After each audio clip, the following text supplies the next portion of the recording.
President Bush signed a formal agreement that will end the United States as we know it, and he took the step without approval from either the U.S. Congress or the people of the United States. Bill Tucker reports. The Security and Prosperity Partnership of North America sounds benign, hardly like a policy that critics call NAFTA on steroids. It's a deal that few have even heard of. It's being done again by very few people at the very top on behalf of the investment class, but the working class of people.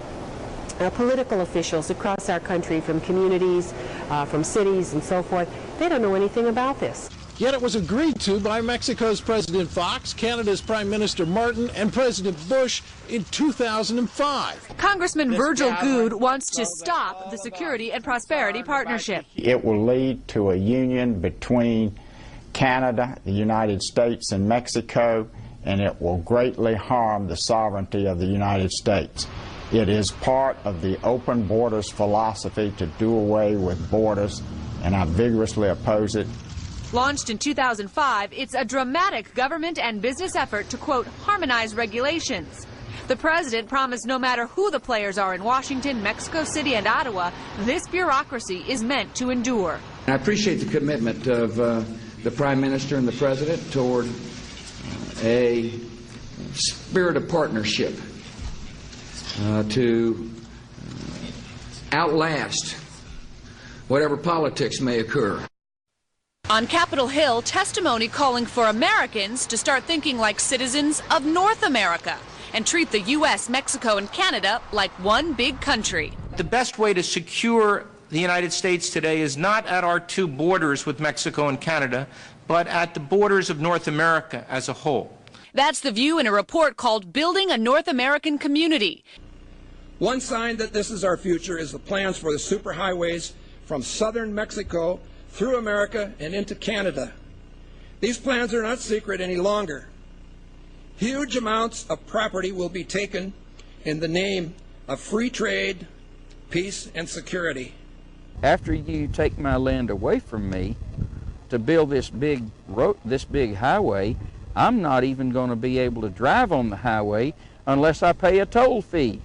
And to top it all off, I'm going to be paying the fee to a private corporation from Europe to even drive for the privilege of driving on this highway that my good Texas soil will have been taken from me in order to build. And she says she says no way. She even says, I will invoke the Second Amendment and I will fight you over this. Over my dead body will you build this. And the entire meeting hall there in Yorktown, Texas erupts in ovations and cheers for what she said. That's the way the people of Texas are responding. Because you see, if private property, if the government can take private property from the individual for arbitrary or illegitimate or flimsy reasons, then we don't have democracy at all, we have dictatorship. You will have a national ID card with a radio frequency chip in it. You will not be able to move about freely.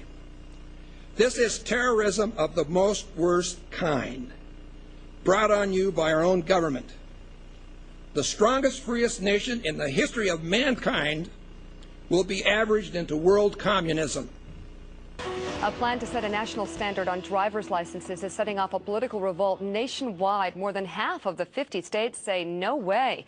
The controversial question, would it make Homeland Security better or worse? Is this, though, going to make things safer? Well, people who have studied identification carefully, as I have, and I've written a book on it, know that ID is very good for keeping the law-abiding citizen in line and for tracking our movements and what we do.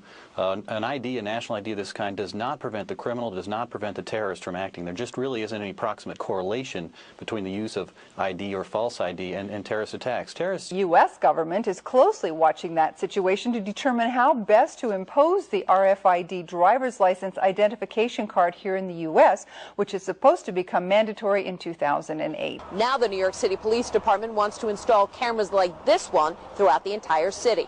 505 cameras are slated to create what some call a ring of steel around areas like the financial district, considered a prime target for terrorists.